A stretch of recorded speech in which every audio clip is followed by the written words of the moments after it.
Hello.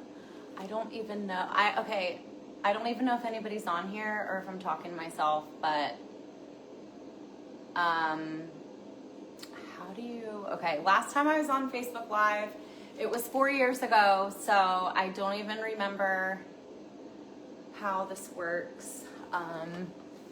Let me make sure. Okay. Just take the first couple minutes to make sure everything is like working. So even if, let's see. Oh my gosh, Alex. Hi. Guess what? I know we can't hear each other. I just hit your name and I can add you. I won't because I know you're at the gym. Killing it. It says you can ask Alex to join you on video. Anyway, that's cool. We'll have to do that sometime. Anyway, hi, wish you were here. See you Thursday.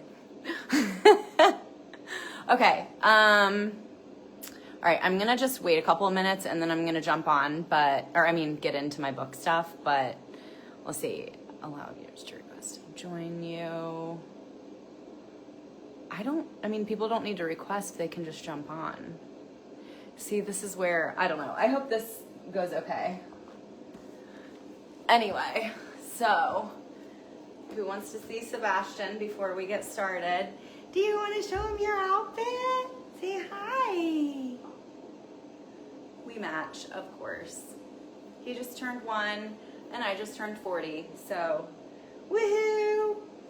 And it is 4 years since I published my book. So I'm pretty excited. Oh, hold on. Let me get my tea. And I do not have shoes on. I was like, whatever. It's like post-COVID world where people are dressed nice at the top and wear sweatpants on the bottom. So at least I have pants on. Okay. So should I wait another couple minutes? I don't know. I think I'm just gonna go. All right. Because I do believe that this ends up being a video that I can post later if it does not end up being like people asking questions and stuff. So just in case that happens and it's just me talking to myself, I'm pretty good at that. So I'm just gonna go through a lot of questions that I haven't been able to answer. I feel really bad over the past couple years that I haven't been online much.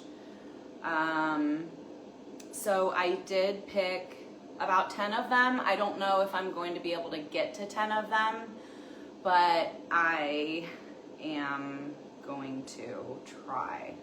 So, all right. Let's start with okay. So I just want to make it clear, first of all, that you can ask me anything. Something that I've run into since I have published this book is obviously the elephant in the room, which is part of why that is my logo for CHD Legacy, is because we are often the elephant in the room or something that is like obvious that people aren't talking about, but it's right there. And so that's, one piece behind that. But outside of that, one of the things that I have found people don't want to talk about or bring up or ask me about is the essay part of my book, which I meant to write that down because I don't know if I can say it on Facebook or YouTube because I don't know if they'll like kick us off or flag us or, well, I did have a pen. Now I don't know where it is. But essay is, I guess I'll just say it, I don't know, sexual abuse. So that's part of obviously what my book is about, and that is one big part. But outside of that part of it, there are a lot of other aspects to the development of my depression and anxiety and all of that through childhood and teenage years that go into things that make people uncomfortable that people tend to not want to ask me about. And I think I understand. However, I also just want everybody to know that I did write this book publicly, and it is for literally anyone to read. And therefore, it was in my mind from the beginning that whatever is in here, every single word, every sentence, everything, every story, that I do understand that I can be questioned about this later, and I had to go through that process, which actually answers one of the questions that I've been asked, is about, is it uncomfortable for me to speak about these things? And no, it's not, because I needed to go through all of these processes mentally and spiritually, and obviously get through things physically from everything that the mental part of it did to me, writing this book and going through all of my childhood trauma that resulted in a lot of physical issues on top of an extremely toxic environment that I was living in. So all of that combined, it was a lot of physical issues. But the whole point is that I know that I am confident in talking about anything that is in this book. So the whole point of that is actually answering one of the other questions. They were, who said, I don't want to rush too much, hold on. One question was, how did you decide the moments that you did include in the book and which ones to leave out? So that kind of goes into everything I just said. So how I chose the stories that I chose to put in here were based on what I was publicly comfortable talking about. And if you do read my book, or if you have read my book and you're like, whoa, that's a lot of intensity. I mean, this is also 10 to 20% of my childhood and teenage life. So this isn't even half of it. And so the things that did happen that I wrote about in here, that I'm comfortable with talking about all of that. So, and the reasoning behind that is because it will help people. And I wanted to teach and inspire, educate, inspire, heal, which is empowering to heal. That's like the meaning behind my logo. Or not logo, oh my gosh, sorry, I just got a message. Slogan thing that it means everything to me. I mean every word I say in that, and what I mean by all of that is that if you don't tell people your stories, if you don't share your life stories, I don't even care if you don't think it's important. Someone will be inspired by things that you have been through, and it could save a life. It will educate people. It will inspire people. It will heal people and empower people, especially things like trauma and things medically that we have been through. I feel like even if there were 1 billion of us living right now, and all of us shared our stories, it would still be, there's always room for more. And so if you have ever hesitated, I don't know why I feel like saying this right now, but I feel like someone's going to be watching this that needs to hear this. If you are hesitating to share your story publicly, whether it's a medical story or other trauma story, there are countless people that you may never hear from publicly, or they may never comment or share or like anything. But then when you're at a book signing or at an event and they come up and hug you with tears in their eyes, I'm gonna cry, and tell you how you changed their life or how you inspired them, and no, they're not comfortable obviously sharing some of this stuff online, but they want me to know how much I changed them or helped them with their teenager, with their baby, with their child, with their with their loved one with CHD or another illness. It's not just CHD people I've heard from. I have heard from countless illnesses and disabilities that I just opened to Welcome to Hell. That's funny. Yeah, I mean, every chapter is empowering for its own reason, but there are specific chapters that I did write hoping, you know what, I hope a teacher reads this, and I hope that they bring this into the classroom, or you know what, I hope for this one a police officer reads this, and I hope he brings that out into the world, or I hope a husband or a wife or a parent of a CHD person or other illness or disability reads this and brings that into their family. There is meaning behind every tiny little thing. So, all right, I'm gonna go to the next couple questions. There was something on here. Okay, that was the other word I can't say. It's SUICIDE. I think that will get flagged, but I call it EOL, end of life. Alex and I just made an amazing video on that subject that I will be posting sometime in the next couple weeks. The stuff that's out now with our videos is focusing on bullying, and that is chapter 19 in my book called Bullies. And I did just post a short, like a little preview on YouTube if you guys want to check that out, of what our video is next. That's getting into being bullied with you know, looking different, being different, and just all of the ruthless things that people say and do to people who society deems different, and where they get those belief systems is from their own families. And so it's important to educate them, instead of basically, if we get angry, which is normal, right? But if we get angry and like snap on someone, which I used to do a lot, especially as a teenager, that's not teaching them. That is showing them that you are different and you can't handle being approached, and you can't handle being different. There's just a lot of like layers. So anyway, if that helps anyone, I hope it does. So anyway, okay, next questions. 1 second. Oh gosh, let's see. Well,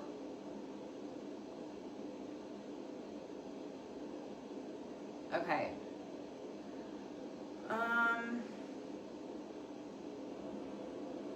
Well, what inspired me to write Quieting the Clock? And why was it important for me to tell my story at the age that I did? I mean, back then when they sent me this question, it was, you know, more in the present time. But what inspired you to write Quieting the Clock? And why did you do it now? Because they were interested in writing their story and kind of wanted some feedback on that. Well, I think how it happened was I always wanted to be a professional writer, because it was just in me. It was like, it wasn't necessarily a choice. I feel like it was one of those paths in life that chooses me, that chooses us. And I do feel like if you tap into different passions that you do have, you will find that there are some that maybe you try to run away from and you try to take breaks from, and it won't leave you alone. Those are the ones that, in my personal beliefs and my personal beliefs, that's part of your purpose. Maybe some of the things that you're running from the most. Because, you know, sitting down and writing a book is brutal, and it is not something that I would have necessarily chosen. Sitting in high school, looking through billions of careers of things that I couldn't do already because I had CHD, But then moving to the other category of what I would want to do or what would make me happy, all of those subjects are actually in my second book, in my high school and 20s. But getting into sitting and writing a book, that just like, it's not something that I would have necessarily chosen for myself. So again, it chose me, and I couldn't really get away from it, even though I kept trying. And so that's kind of, I guess that's the inspiration behind why I wrote my book, or why I felt compelled to write my book. But at the age, that answer is a little different. So why I wrote my book at the age that I did was because of where I was at with my trauma work. So I had started SA, so sexual abuse trauma therapy, when I was 19. I started the entire process that is going to be more in detail in my second book. And that is what catapulted me to the next level of starting to write about it on the internet, like on a blog under a different name. And then that's when I was also being an advocate under the name Nicole, which is my middle name. I used to like write blogs under that name so that my friends and family and jobs and stuff like that could never find me, whether I was writing about abuse or whether I was writing about having this illness that I was ashamed of. I didn't want anyone to ever associate me with those things until I was ready. And at that age, it was kind of like never. It was, well, in Rhonda Britton's words, which is a woman who changed my life, feel free to Google her. Her work is literally life-changing. She does stretch, risk, and die. And if you imagine a dartboard, so it'd be stretch is on the outside, risk is the next ring, and then die is the bullet, or the bullseye. So what her work teaches is, where are you going to throw it? Like, where are you going to try today? Are you going to stretch yourself? How far of a risk are you going to take? Are you going to then try something that is going to make you want to die? Because that is the stuff that is the most terrifying with the greatest reward. And at that age, especially going through my 20s and just brutal trauma work, you know, literally reliving all of this and writing about it and purging all of it in 100 different ways. It started out as a stretch, and then it went to a risk, and then it was just like, F my life, I would rather die than you know, especially write about it. So I was like, nope, I don't want to be a writer. I'm done with that idea, you know, and I tried everything else, and I just kept running from it. And then as I grew in my trauma work, I started to tell more people my story, and started to use my own name.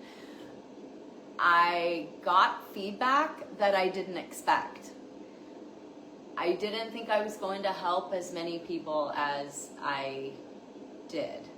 And that was that was just with a blog.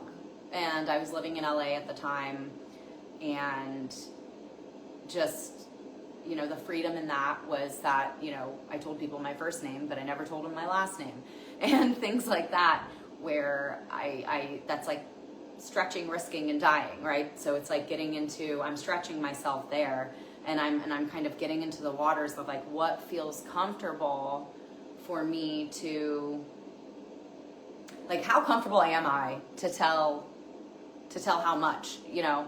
And anyway, so then by the time I was 15 years into trauma work, which is when I wrote this book, that is when I was ready.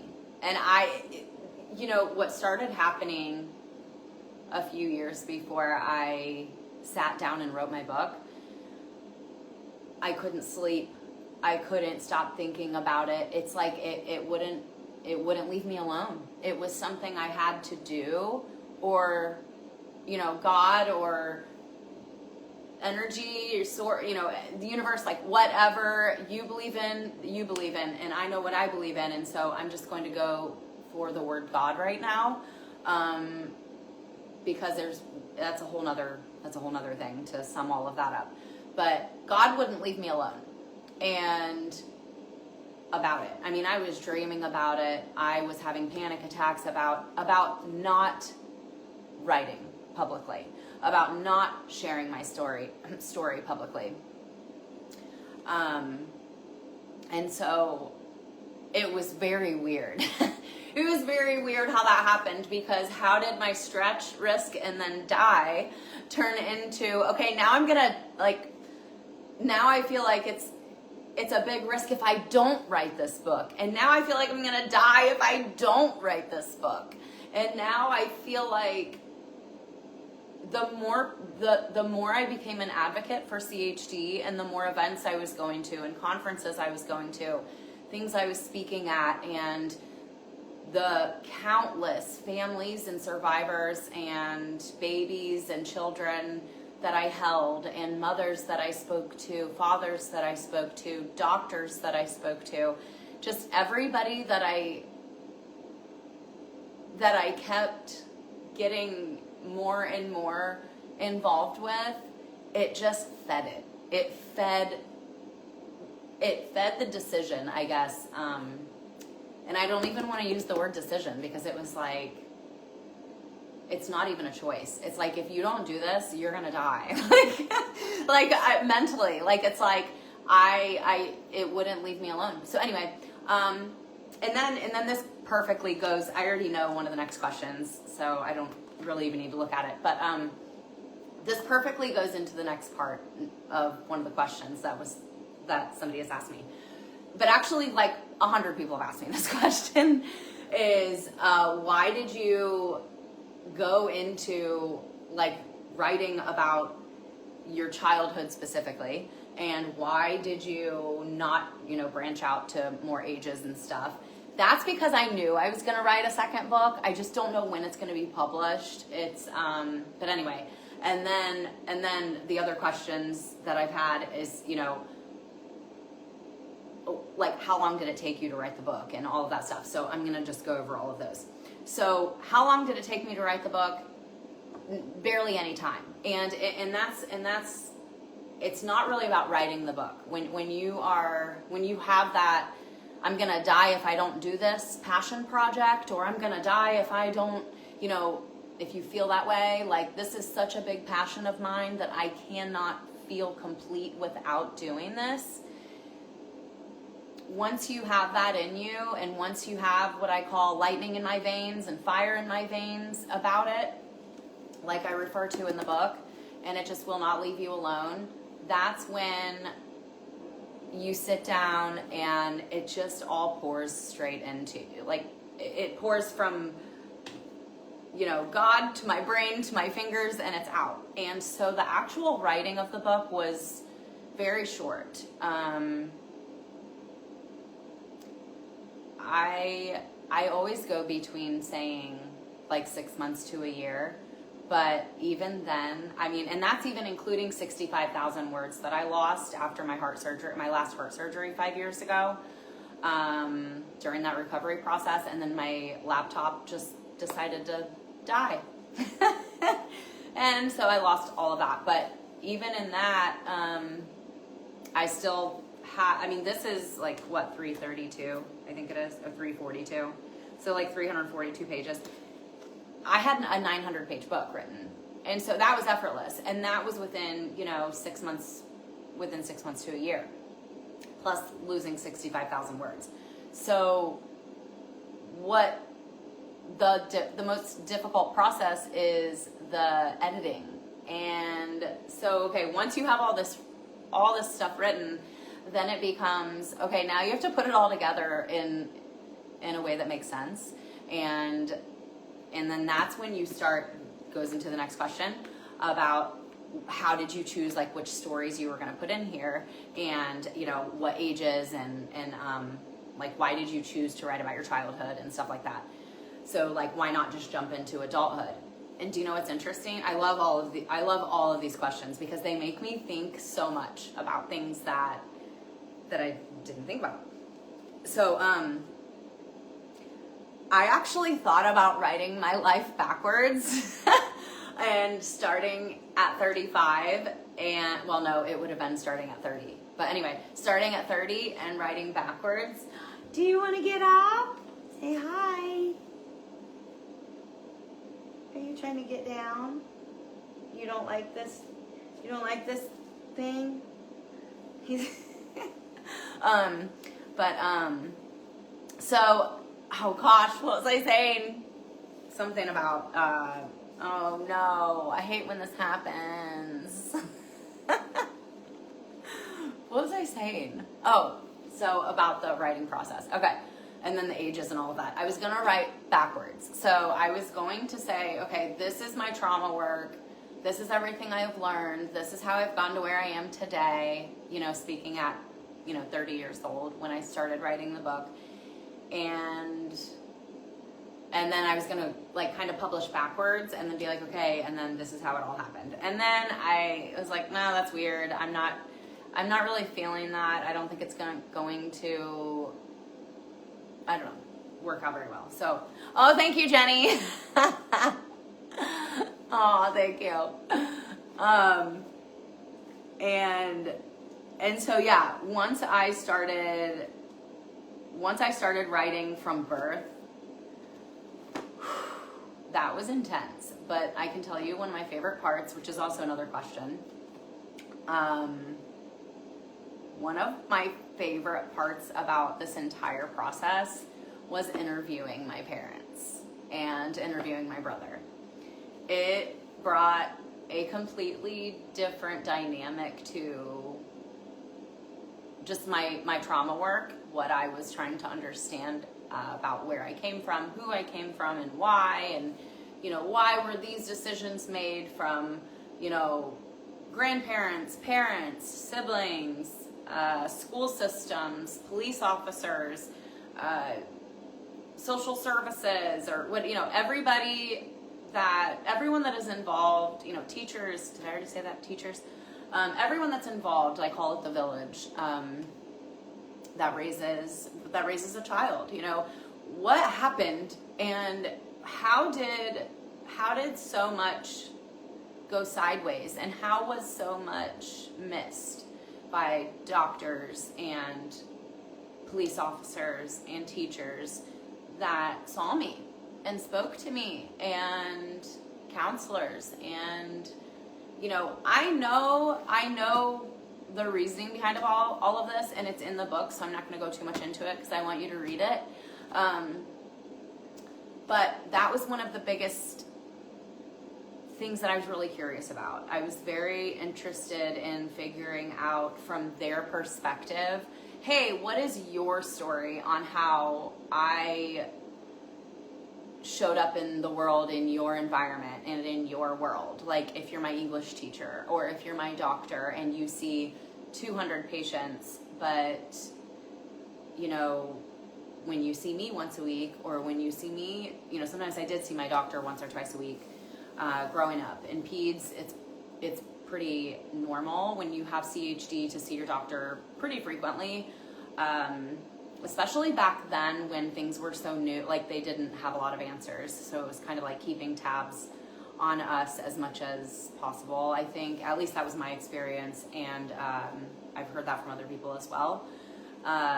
Adult world is a lot different. We only go every few months, like 3 to 6 months, sometimes 9 to 12 months checkups. But anyway, that's if we are doing okay. Anyway, but with childhood visits, from my doctor's point of view, who I did not get to interview for this, he is alive, but I struggled with that. I struggled with sitting down with him, and as weird as it is, he was such an amazing figure in my life. I have a lot of amazing male figures in my life. I was very blessed with having amazing men in my life, and he was one of them. And he felt like a father figure to me because I saw him all the time. He even came to my softball games. And just he was a big part of my life and my family's life. And so oddly enough, it was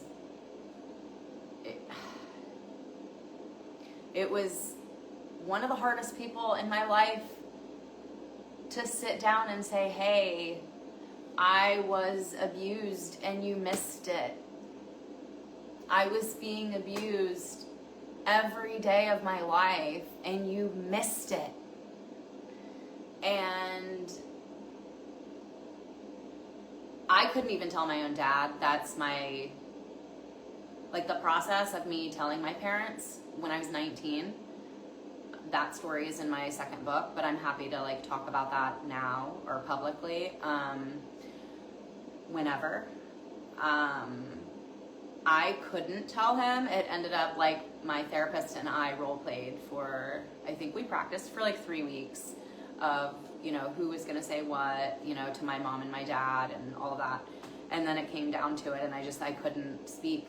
It's I stopped speaking, which is something that happens to me when I get very stressed out. I can't speak. My whole body and my brain, my brain doesn't necessarily shut down. It's just the language center, which is interesting because that's where it's always affected when I have strokes, mini strokes. The language center is just done. It's I forget how to form words and speak. Anyway, that's a whole nother thing. But so that's what happened in therapy once it came down to me telling my dad. And so my therapist had to tell him. And I didn't want to go through that again with my doctor, who felt just as almost equally like a father figure. And I didn't want to see the sadness in his eyes, talking to him and my grandpa, and, just the men that I knew loved me so much, who cared a lot about protecting me. And my mom. I didn't really have many women in my life at all, but to see the pain in their eyes when you tell them this huge secret that was going on in their own home or going on underneath their own nose. And I'm thinking about my teacher, my favorite teachers or my doctors, who I saw again weekly, my phlebotomist, for example. He was one of my favorite people. Jenny was my nurse, and she was one of my favorite people. I saw her sometimes twice a week, and these people were taking my blood and giving me stickers and popsicles and all this stuff. And while I was with them for anywhere from 15 to 30 minutes once or twice a week, you form bonds with people, especially as a child. And they, of course, just like everyone else, thought I was just a normal little cute sick kid with a unfortunate birth story, but otherwise pretty happy. And so to tell these people something like that, I had already told my mom, and then we did my dad, and then well, I don't know if I did my mom, my brother, my dad. I forget what order I did, but anyway, my grandpa, who was a father figure, I feel like he helped raise me. He lived down the street from me. I saw him all the time. If you read my book, that a lot of those stories are in there.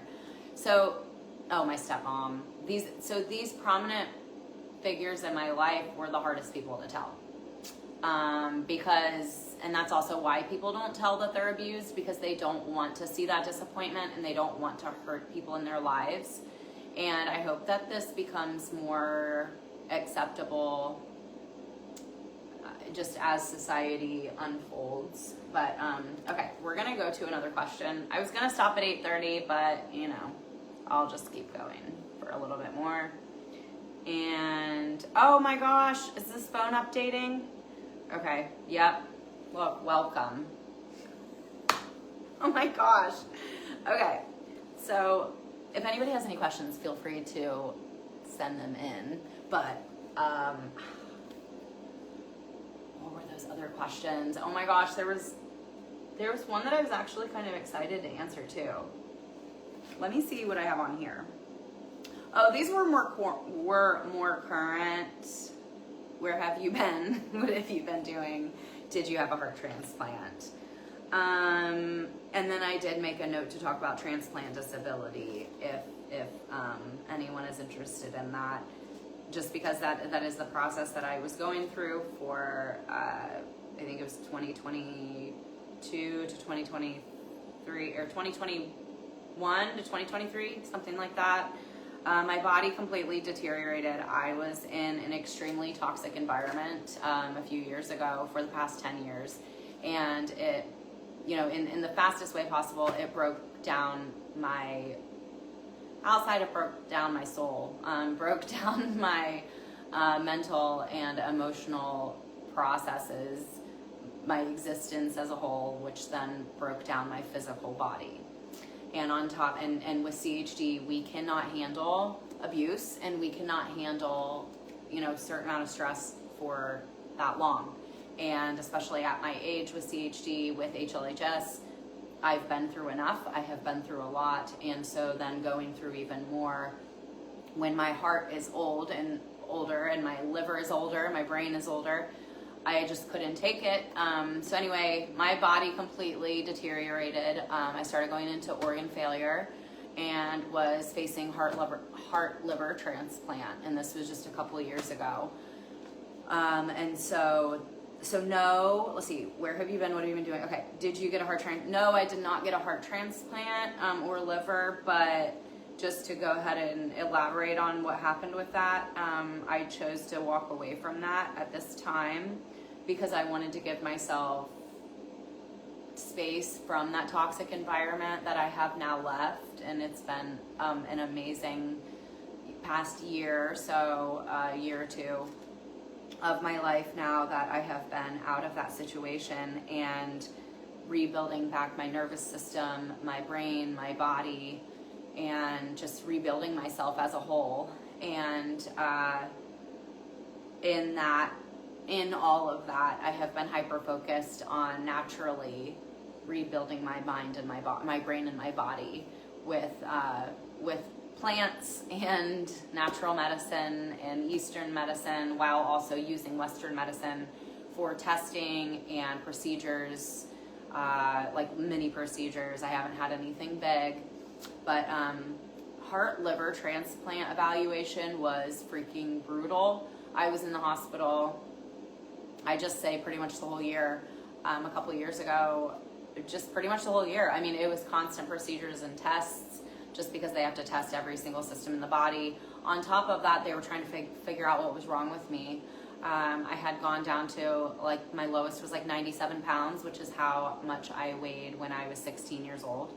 And, why I was going into, like, liver failure all of a sudden, and why one hospital said I had liver cancer, another hospital said they don't think it is. So that was a whole thing, mentally and physically, going through all of that, because I do have tumors in my liver. I have had those for 20 years, and I've brought those down, though. I used to have, like, I don't know, up to I thought one doctor said 19 or 17 once, tumors on my liver, and then I brought those down to like 10, and then I don't know, I just kept bringing them down because I was so hyper focused on healing myself. Because basically what I have learned with CHD, as many of us know now, that if you have had the Fontan, and the Fontan pressures do take down your liver, that sometimes some of us, our livers are going first. So my heart is doing really well, but now that I've been out of the toxic situation, but my liver, I have a cirrhotic liver, and I also have FALD, which is FALD, Fontan associated liver disease, and that is from the Fontan pressures, and all that stuff. So and on top of that, I think I have like 2 to 5 tumors, I think now I'm down to on my liver. So that's cool. I'm really actually proud of that. I do get them checked. I have to get cancer screenings every 6 months for the rest of my life, or until transplant. So after that, I did have a note because I had someone questioning about their transplant stuff, but that's more of an individual thing. But if you do go through transplant evaluation, I did want to make a quick note just in case this does help anyone, that you do qualify if you are just even going through the testing, which is what I was doing 2 years ago.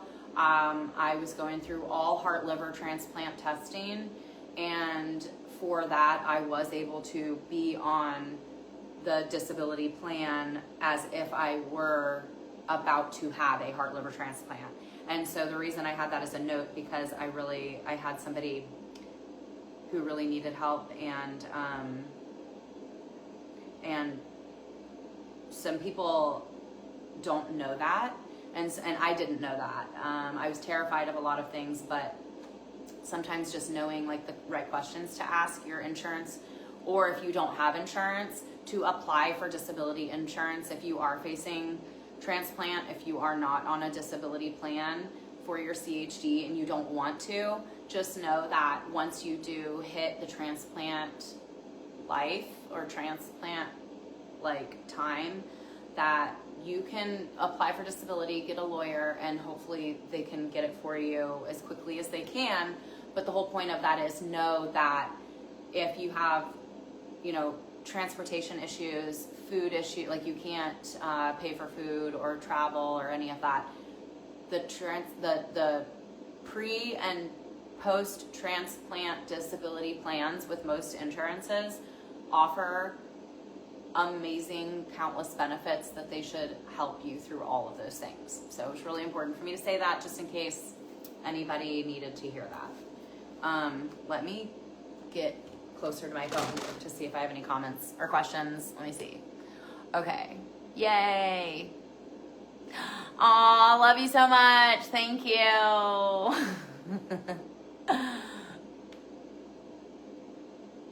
Okay, cool. Thank you guys for coming on. I know I posted this seriously very last minute because I've been sick, my throat and my head and everything.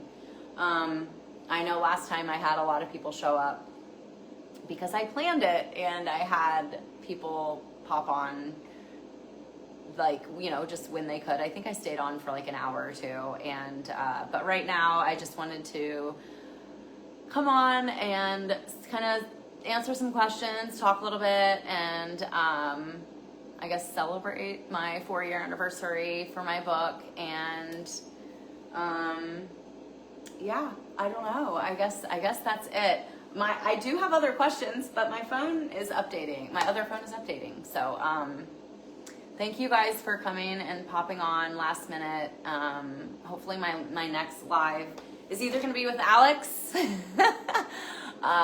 or I will just come back on and answer more questions, but I'll have it more planned.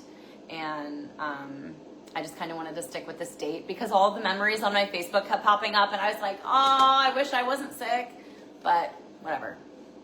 So I'm glad I could come on for a little bit. Thank you guys so much, and please always send in questions, comments about anything. If you're not comfortable publicly, then always through email at hello@stephanieromer.com. But all right, my throat is getting more painful the more I talk, so I'm going to head out, and thank you guys so much. Love you guys. Bye.